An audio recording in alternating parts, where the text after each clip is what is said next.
warahmatullahi wabarakatuh. Perkenalkan, nama saya Saprana Fendri, NIM D2019-5058. Di sini saya akan mempresentasikan dari tugas psikologi perkembangan tentang masa neonatal.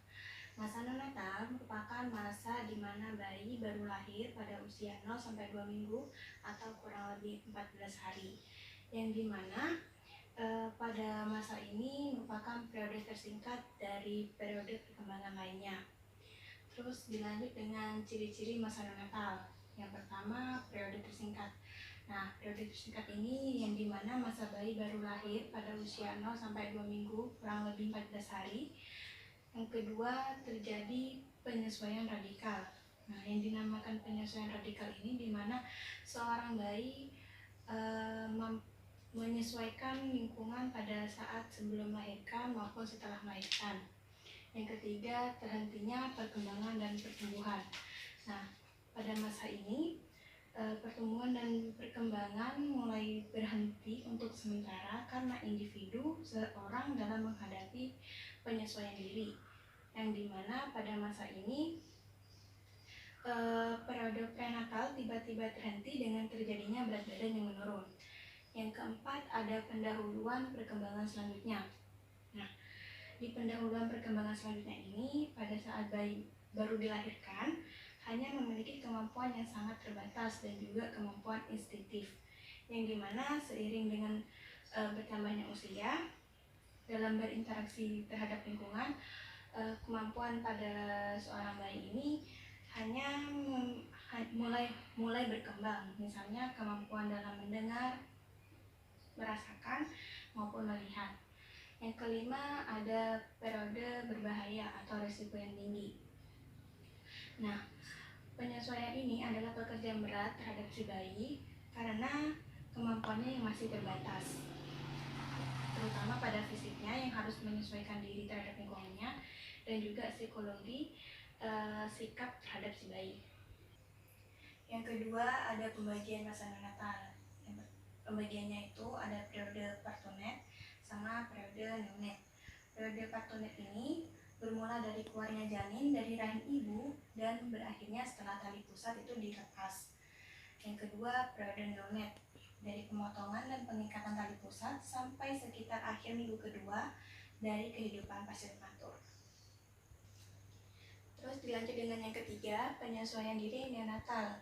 Yang pertama, pada perubahan suhu, yang dimana suhu bayi pada sebelum melahirkan maupun setelah melahirkan mengalami perubahan. Kalau bayi sebelum melahirkan suhunya kurang lebih sekitar 36 derajat Celcius, dan pada saat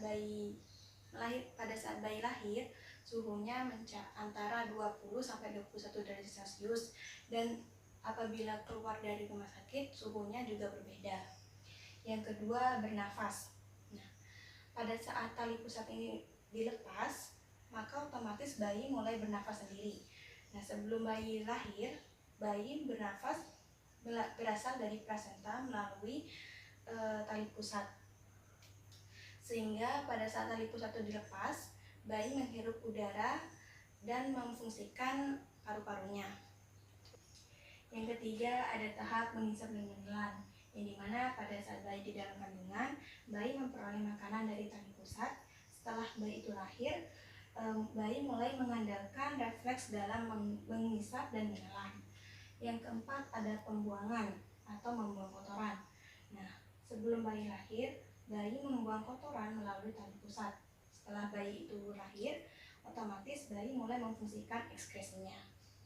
Terus dilanjut dengan kondisi penyesuaian pasca-natal. Nah, yang pertama pada lingkungan prenatal, yang dimana si ibu sehat atau tidak, dengan asupan gizi yang seimbang atau tidak, ini akan mengakibatkan komplikasi selama persalinan. Yang kedua, jenis persalinan, yang dimana peran penting dari jenis persalinan ini ialah kepercayaan tradisional mengenai waktu persalinan maupun jenis persalinannya. Terus yang ketiga, pengalaman berhubungan dengan persalinan. Ini si ibu mengonsumsi obat-obatan setelah kelahiran ataupun sebelum kelahiran, sehingga si bayi dengan persalinan, yang dimana si ibu mengonsumsi obat-obatan pada saat setelah ataupun sebelum melahirkan, sehingga si ibu terpengaruh dengan obat-obatan yang membuat bayinya sulit bernafas. Yang keempat ada namanya periode kehamilan, yang dimana ini terjadi pada bayi prematur maupun pas term. Bayi yang lahir terlambat jarang terjadi karena sudah ada perangsang kelahiran seperti prematur semakin meningkat. Terus dilanjut dengan sikap orang tua. Nah, sikap orang tua ini apabila orang tua itu kurang menyenangkan, otomatis si anak kurang menyesuaikan diri terhadap lingkungannya.